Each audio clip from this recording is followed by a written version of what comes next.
আসসালামু আলাইকুম দর্শক, আগামীকাল 16ই নভেম্বর রোজ রবিবার সকাল 10টায় নোয়াখালী বিভাগ ঘোষণার দাবিতে নোয়াখালীর মাইজদি কেন্দ্রীয় শহীদ মিনারে যে ঐতিহাসিক সমাবেশের ডাক দেওয়া হয়েছে, সেই সমাবেশকে সফল করার জন্য আপনারা অবশ্যই সেই সমাবেশে সম্পৃক্ত হবেন।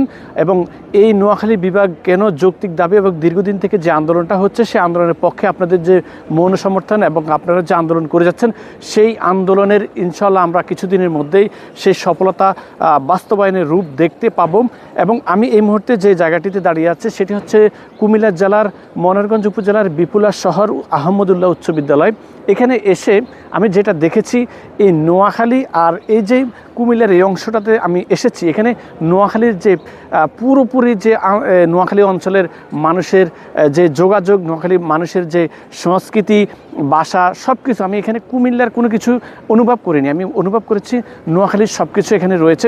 এবং এই বৃহত্তর নোয়াখালীর সাথে কুমিল্লার একটি বৃহৎ অংশ কিন্তু এই নোয়াখালীর সংস্কৃতি, এবং এখানে এসে আপনি নোয়াখালী মনে হবে, এখানে কুমিল্লার কোনো কিছু মনে হবে না। তো এই জায়গাতে দাঁড়িয়ে আপনাদেরকে বলতে চাচ্ছি যে আমাদের নোয়াখালী বিভাগের যে যৌক্তিক দাবি, ইনশাল্লাহ আমাদের সেই যৌক্তিক দাবি আমাদের ফলাফলের রূপ নেবে।